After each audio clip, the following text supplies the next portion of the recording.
Yeah.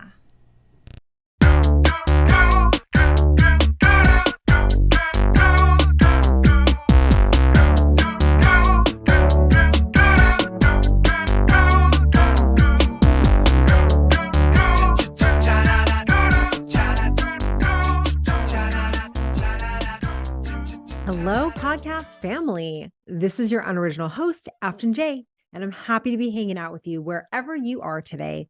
I started this podcast because I've always loved fun facts, history, and culture.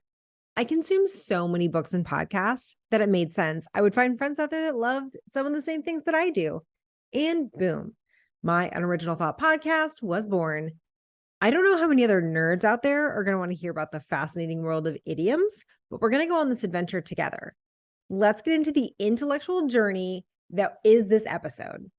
As always, none of what we'll talk about today is my original thoughts, but I'll attempt to repackage other people's original ideas and talk through them so we can learn and laugh together. I'm going to try to bring you the most interesting and useless knowledge in the most thought-provoking and entertaining way I know how. Okay, let's do this. Today's episode is The Early Bird Gets the Worm. Rise and shine, the early bird gets the worm. To any motivated morning person, this might be enough to get you leaping out of bed to start your list of awesome daily activities, ready to take on the world and get everything on your to-do list accomplished.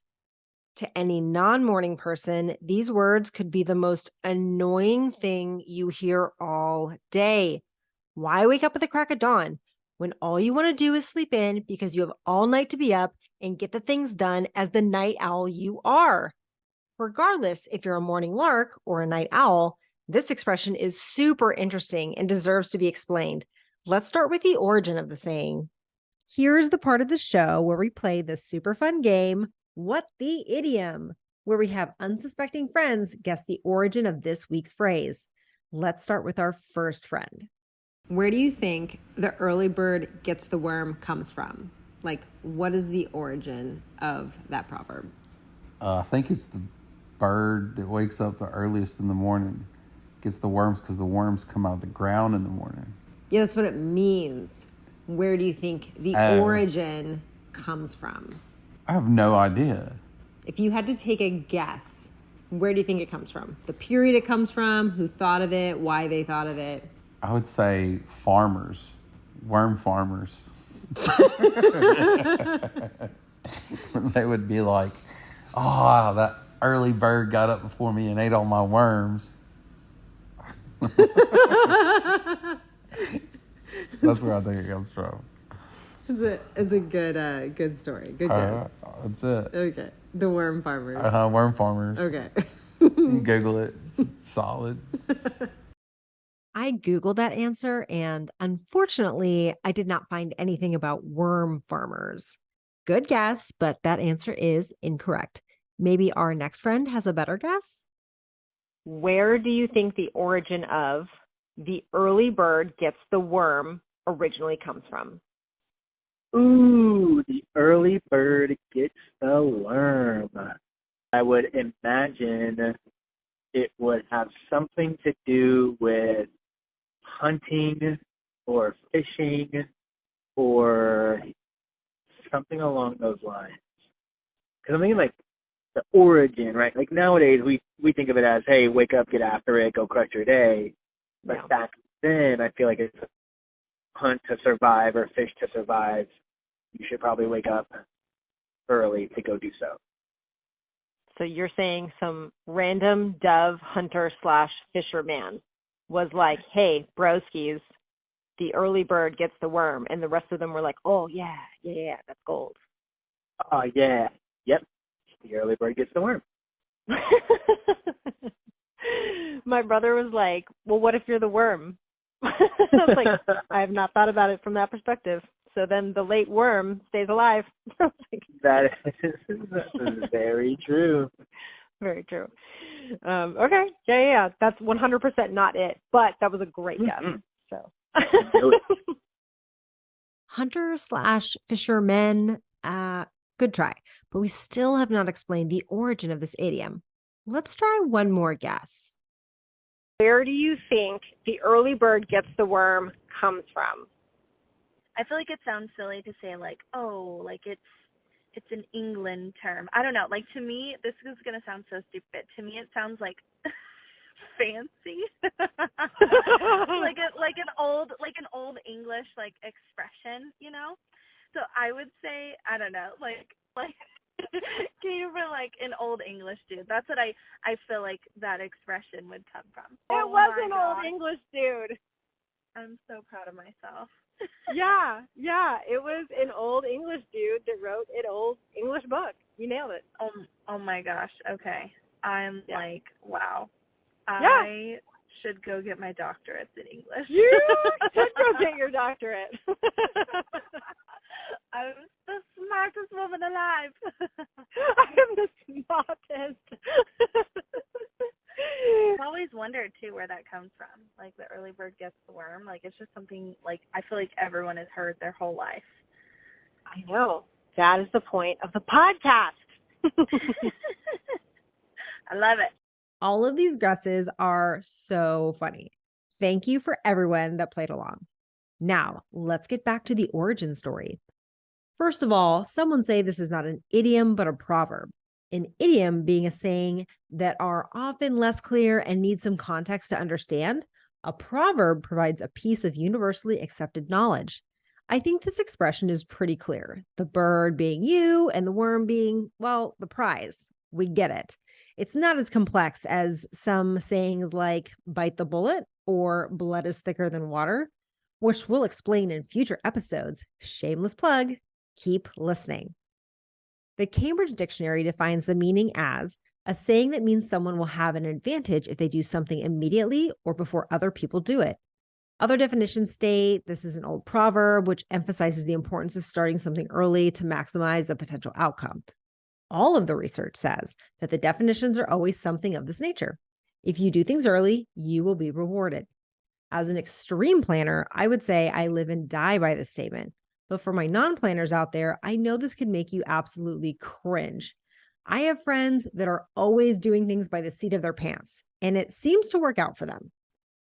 This English expression was said to have first appeared in 1605 in a book of Proverbs by William Camden. However, some say the text was not actually added until the third edition in 1623. It was a collection of themed historical essays, conceived as a more popular companion to his book, Britannia. This was the only book Camden wrote in English. His other works were in Latin and written as serious works. He describes the work as merely being the rude and rebel outcast rubbish of a greater, more serious work, which was Britannia. For being just a rude rebel and outcast rubbish, his expression has lasted the test of time.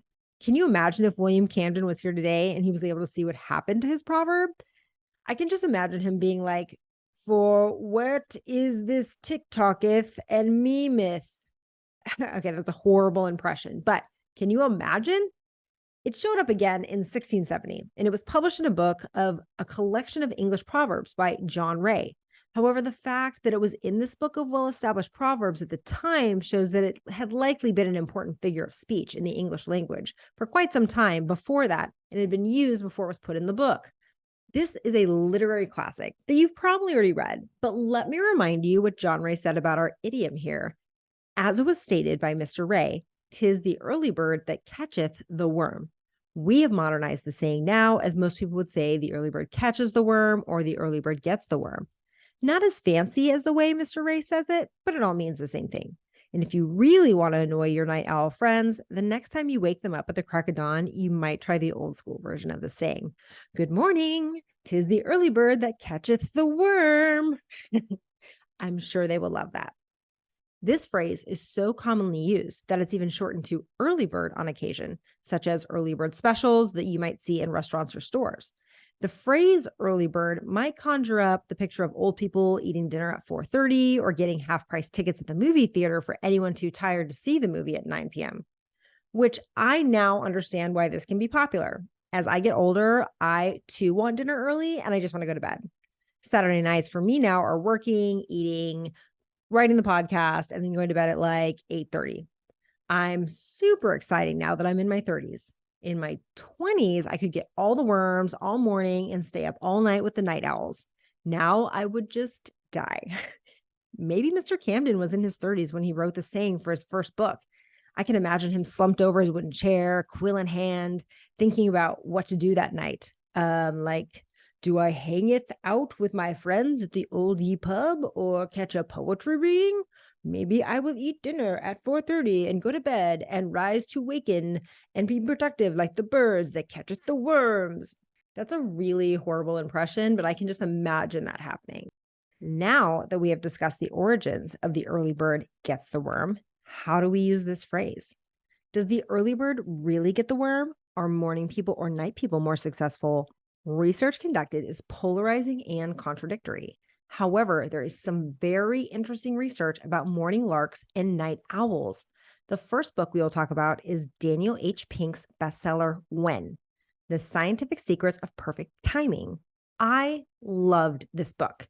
He has several books on interesting topics, but for someone who loves understanding how humans tick, this book is amazing. I learned so much about myself and how to make my day more productive. It's engaging and worth a listen on Audible or a good read. The link is in my podcast notes. Here are some very interesting tidbits from the book that are worth checking out. One of the main points of the book states that regardless of age, race, gender, and nationality, we all go through some variants of behavioral patterns on a daily basis. It's good to be aware of these patterns so we can understand our emotions and be more productive during our day. Our behavior is driven by factors to include our circadian rhythm, which drives our highs and lows throughout the day. Over time, we can map out what our natural rhythms are and determine what our chronotype is. A chronotype is the scientific term for what we commonly refer to as an internal clock. As we generally talk about internal clocks in terms of our natural inclination to fall asleep and wake up at certain hours of the day, chronotypes are in charge of much more than just our sleep cycle. Your personal chronotype impacts what type of day that you're most focused, most creative, and most likely to make a mistake, most likely to be in a good or even a bad mood, and so much more. Daniel Pink goes on to describe these types of people in his book, which are the lark, the owl, and the third bird. Larks. They are what you would consider morning people. On their own accord and not even because of work or an alarm, they will typically get out of bed before 7 a.m. Third birds are the most common chronotype. They are naturally inclined to wake up between 7 to 10 a.m. Night owls. These are our night people. On days when they don't have to get up for work or some other obligation, they don't like to get out of bed until after 10 a.m.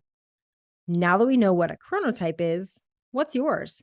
Have you ever thought about what time you wake up and how it can affect your daily schedule? I've asked some friends about their daily habits to see how the research lines up with real life. What time would your body normally wake up? 5:30. Okay, so you're an early bird. Uh-huh. What time do you think your body should be doing analytical tasks? 7. Is that when you think that your mind works best on analytical tasks? Maybe, yeah. What about creative tasks? Maybe 10 o'clock after I've had my first cup of coffee. That's when you're like the most creative. Okay. What about in the afternoon? What do you think that's good for? Work. What kind of work? Manual labor. Okay. Yeah. All that makes sense. What time does your body naturally wake up? Oh, like me personally? Yeah, you personally. Okay. I feel like I'm definitely an early bird. So, out an alarm, like my body, I feel like naturally wakes up, let's say a weekend day, I feel I naturally wake up by like 6 a.m. Then you are actually an early bird. You are classified as an early bird. What time do you think personally is the best time of day for you to get analytical tasks done? Charts, graphs, math, etc. I would say probably in the morning. I feel like the most like charged, and maybe after like being awake for an hour, I feel like a little bit more alert, like I could like figure things out and take a look at stuff. So I would say the morning. You know, actually, you might really like this book. If you're an early bird, you should do your analytical tasks in the morning when you have more energy and you're charged. In the afternoon, after that lunch slump, when you're tired, you should do your creative tasks. But it's super interesting that they say that, like, for kids, like if your kid is an early bird and you try to put them in math in the afternoon, they could actually get like worse grades and not even know it. Like just this switch from morning to afternoon could change their grades. So I thought you'd find that interesting. Ooh, interesting. It's so funny, like my class, the grade level that I'm following this year, we actually swapped our subject areas. So we are teaching math in the morning and reading in the afternoon. Yeah, they say it's better for kids. Interesting. I like to get things done, but I do like to sleep in till about 9. I can't stay up. I mean, 9 is actually pretty late for me. So somewhere between like 7 and 9, you'd be like a third bird. I love it. Yep, you're a third bird. Okay. What are you? I'm a third bird. If I let my body sleep, it like wants to wake up at 7 a.m. Yes. Mhm. Yeah. Like I would toss and turn, like just get up. It's not worth it. Yeah. Yeah. But I mean, it definitely, and it was interesting talking to my brother because we're both like that, but because of our jobs, it flip-flops our schedules and circadian rhythms. It messes everything up. So. Right. Yeah. It's, I mean, you know that it's not good for you, but like, yeah, I like what I do. I don't like doing it at 2 a.m., but. Right. Sure. Right now, if you let your body wake up at its time that it wants to wake up at, what time would that be for you? 9 a.m. Okay, so your natural time that you wake up is 9 a.m. Yes. What point in the day do you feel like it is easiest for you to do analytical tasks like facts or figures or Excel sheets or numbers? I guess I would say night, honestly. I've done most of my business growth has been at night. And business meaning like analytical things of building systems and processes and stuff like that. All happen 8 p.m. and beyond. So when do you think you do your more creative tasks like, you know, creating your advertisements or like just thinking about abstract things for your business? What time of day is normally good for that for you? Throughout the day, I think or see a lot of things, like whether I'm talking to clients or coaches or social media or reading emails, and it inspires me to do something. And so that inspiration comes throughout the day, which then gives me that whole nighttime vibe of, oh, I need to go do this, and I need to execute on it right now. So I just still feel like it's at night. Do you think that you've always been someone that naturally wakes up at 9 a.m. or do you think it's changed over your lifetime? Like, I feel like so I guess when I was younger, I woke up a little later, so probably like 10 or 11, like most teenagers did. I've never been a morning person, so I have to have an alarm to wake me up. Very interesting. Okay. I'm glad I asked you this question. So what is it, if I'm a night owl, what does that say about how awesome I am? You're so totally awesome. 14% of the population are larks, 21% of the population are owls, and the rest of us are somewhere in between, the third bird. Over 80% of folks go into the lark and third bird category, meaning they should do analytical, logic-based work in the mornings when they're most alert. More creative tasks, where it's helpful if your mind wanders, should be reserved for the late afternoon. Larks should do the same, but earlier, and night owls want to do cognitive work late at night. For analytical tasks, most people perform better in the morning. A University of Chicago study found that scheduling math classes in the first 2 periods of a day rather than the last 2 significantly boosted students' math GPA. If you think about the implications of this information, it could change your workplace, your kids' schooling, or even your personal relationships. Innovation and creativity are actually higher in the afternoon when our energy levels and focus drop. We are less constrained during the afternoon after that trough, the lunch, and more likely to take leaps of insight. Again, think about how this could change your workday if you organize your tasks to this mental state. So how do you determine what kind of bird you are? Research shows there are lots of different things that play into whether you are a morning or a night person, and they can change over time. Circadian rhythms, age, genetics, lifestyle, and now technology all play critical roles in determining your chronotype. Your chronotype can also change over time or depending on what environment you're in. How do you determine yours? Some people naturally know when they're most alert, but if you want to take a good quiz, you can go to Psych Central. The link is in the show notes. There are so many interesting chronotype things that we could talk about. And if you're interested, I would definitely do some research so you can learn a little bit more. And I highly recommend the book When. Try to give it a read. Now, let's look at some more humorous research that's been done on the topic. Who's smarter, the lark or the owl? Ben Franklin, the most famous founding father and noted lark, once advocated for a lark lifestyle in a famous saying. Early to bed and early to rise makes a man healthy, wealthy, and wise.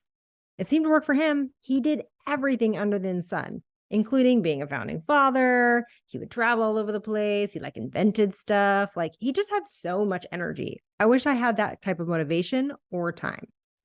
Researchers in 1998 analyzed a national sample of men and women who'd been surveyed years earlier on sleep patterns, as well as measures related to wealth, health, and wisdom. Half were larks and half were owls. Contrary to Franklin's decree, night owls had larger incomes than morning larks. The two chronotypes were also scored roughly the same on cognitive tests and showed no self or doctor-reported health differences.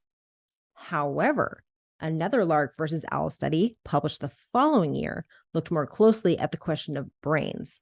Psychologist Richard D. Roberts of the University of Sydney and Patrick C. Klyan of the Air Force Research Laboratory measured the chronotype of test participants and then gave them 2 intelligence tests. Together, the tasks measured vocational knowledge, i.e. mechanics and engineering, general math, reading comprehension, working memory, and processing speed. The results of this test did show that evening types have a slight intellectual advantage. Night owls outperform morning larks on most of the intelligence measures, with significant differences on working memory and processing speed. Especially interesting was that the findings seemed to hold up even when the cognitive tests were taken in the morning, which would have been difficult for the night owls. So according to the studies, night owls might be smarter and make more money. Okay, but who has the most game? Evening types weren't just good at scoring on intelligence tests. They also might be good at scoring in general. See what I did there? At least that is according to one 2012 paper. The study, led by Christoph Randler of the University of Education in Heidelberg in Germany, tested 284 male participants for their chronotype and their sexual behavior. Owls reported more total partners. This held true even when Randler and company controlled for age, extroversion, and a tendency to stay out later. Evening types were also more closely linked to infidelity. The test was only performed on male owls. I'm just saying. Owls were also linked to be more partial to habits like smoking and drinking. Research was not clear on whether the link is that the owls have more addictive personalities or that these activities are just associated with nightlife. Yeah, okay. Owls might be smarter, have more money, and have more luck in the bedroom, but are larks happier? This is a complicated question. Larks may be happier because being a lark conforms to standard social norms. They get up and they're alert during normal 9 to 5 business hours. They can get their work and chores done while getting a full night's rest. Owls don't conform to social hours and therefore need to break their sleeping cycle to perform normal tasks like work or errands. Social scientists call this outcome social jet lag. Evening types that force themselves to wake up early and perform at their peak during the day might cause themselves some sleep loss and emotional distress. They might also be less happy as a result. University of Toronto psychologists in a 2012 paper, after studying the chronotypes of over 800 people as well as their moods, found that morning people had a higher positive affect compared with night people. Mood isn't the same as general happiness, but overall, our larks seem to be happier on a daily basis.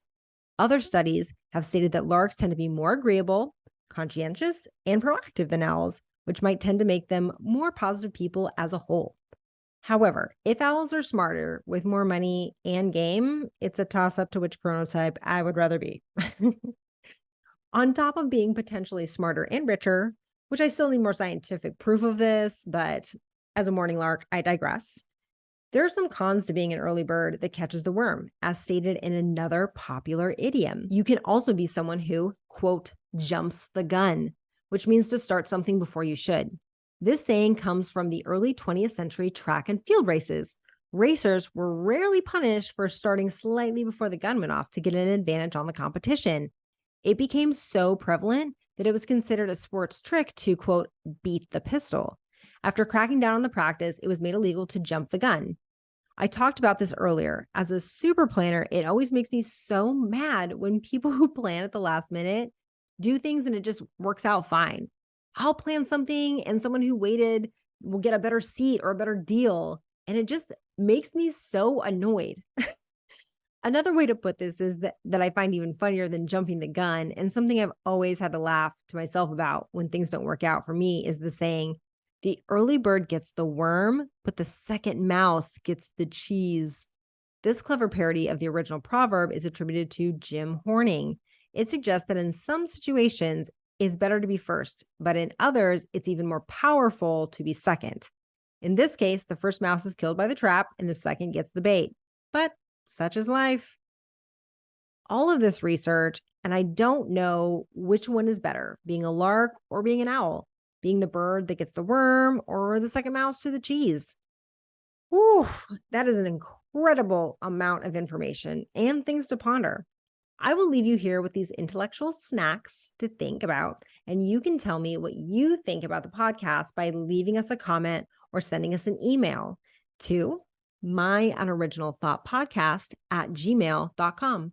I want to hear from you. What did you like and what do you want to see in the future? Which idiom do you want us to explore next time? If you have any insight on today's topic, something I missed or I just didn't get right, or you want to be featured in a future What the Idiom segment, let me know. This is our show and I want to interact with you. And as always, like and subscribe to the podcast so you never miss an episode. That's a wrap for today. Thank you so much for being with us to learn and laugh our way through another unoriginal thought. I'm your host, Afton J. I thank you for hanging out with me. And as always, keep being inquisitive.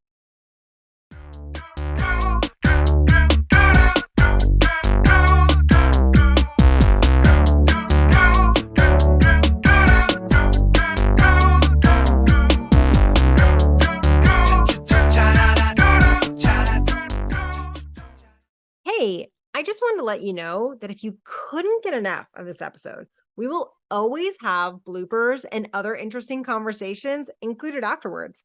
Some of the material we just didn't have time to get to, or it didn't have a place in the final edit.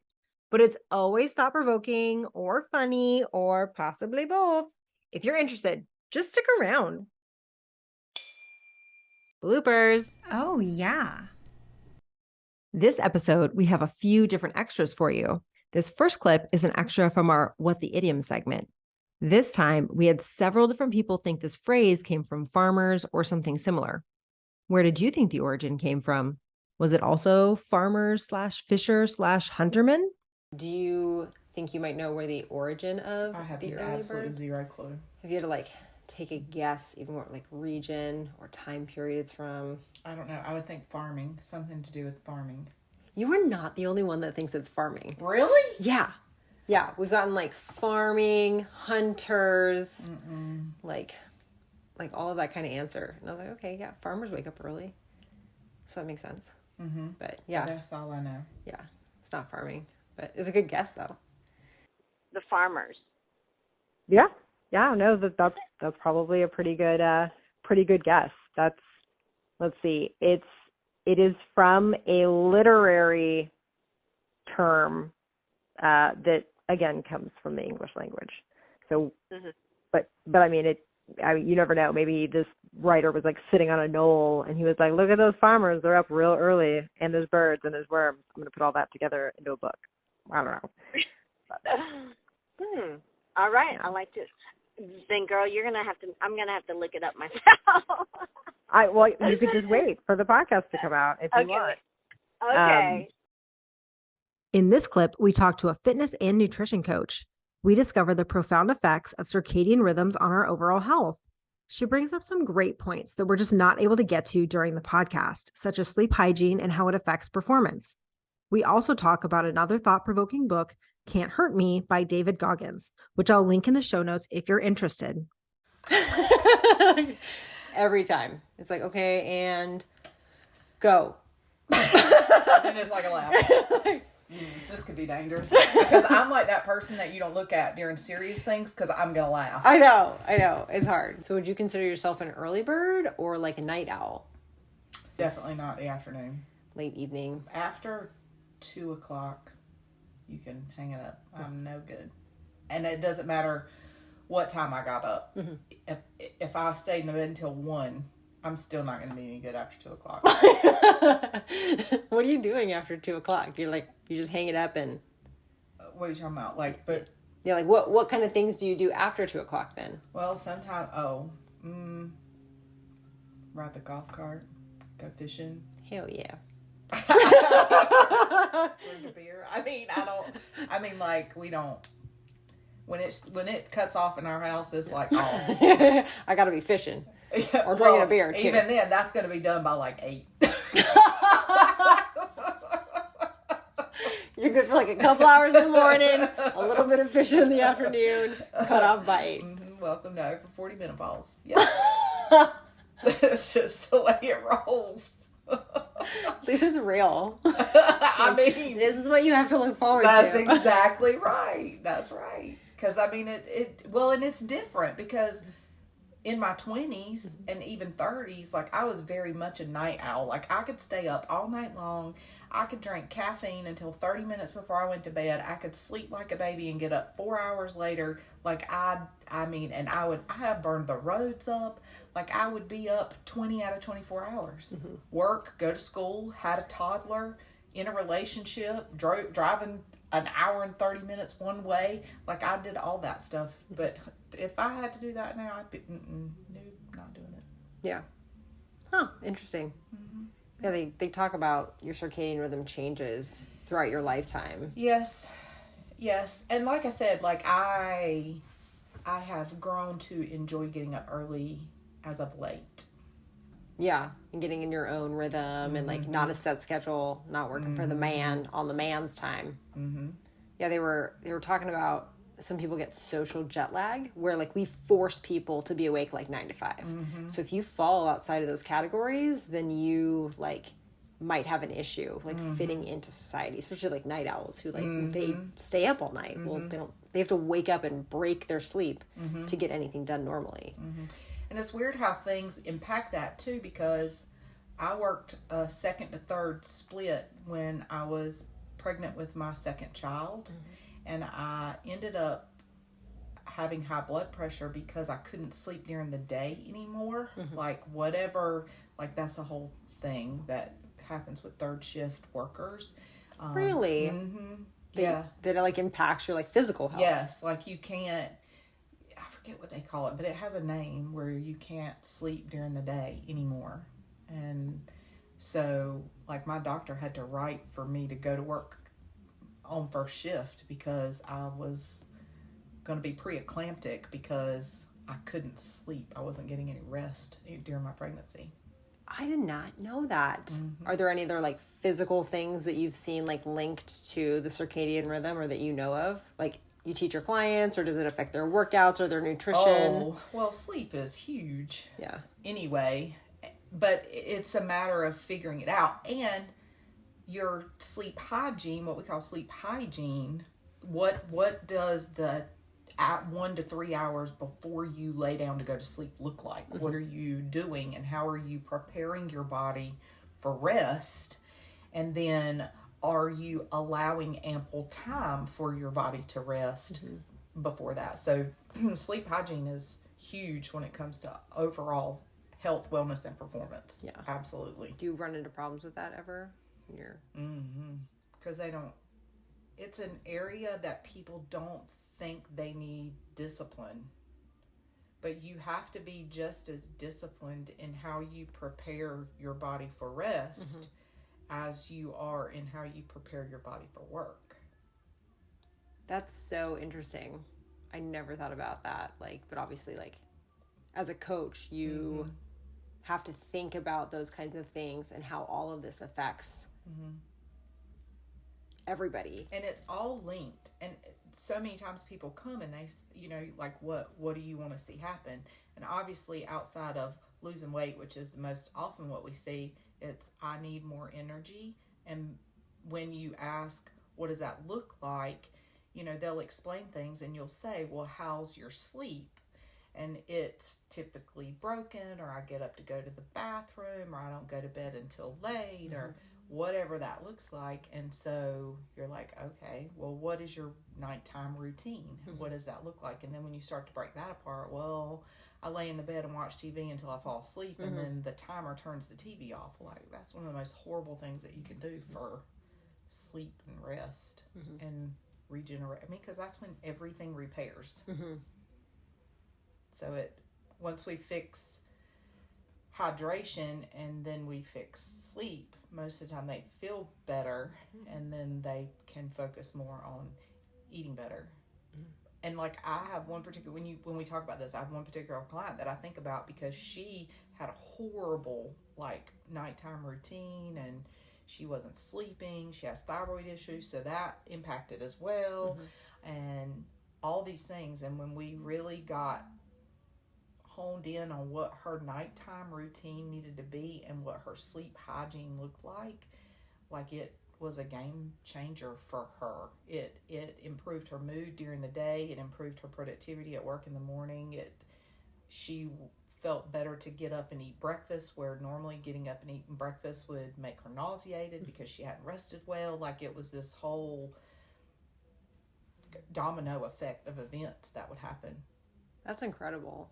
I never even thought about like being very intentional with what time you go to sleep, what time you wake up, and how you schedule out your day to make sure that your workouts, your nutrition, your cognitive load is like maximum potential. Well, and that's another thing too, is that you can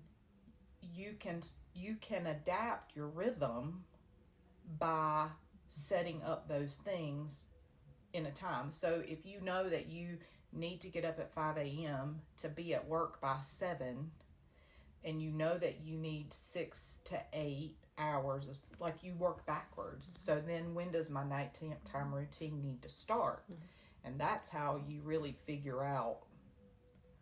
And then once you do that for a period of time, then you've basically reset your rhythm. Just like with me getting up at 4:30 in the morning. I was sleeping until 9 or 10 o'clock every day.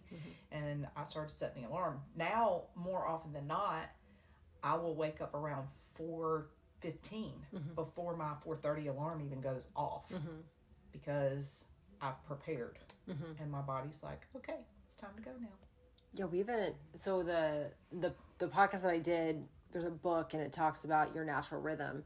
It doesn't talk about resetting your natural rhythm over time, which I think is interesting, because like there is a time where like your body will naturally get up, but if you reset it and you're very consistent about it, you will reset your clock, which means you could reset your cognitive loads and what you need through the day. And we didn't even touch on that. I think David Goggins talks about that a lot, if I'm not mistaken. Resetting your circadian rhythm. Just talking about that schedule and what your body needs, and and so many times people talk about, well, I don't have time to XYZ. And it's really more of I don't put it in my schedule. So it's really, I don't make time. I don't prioritize it. Yeah.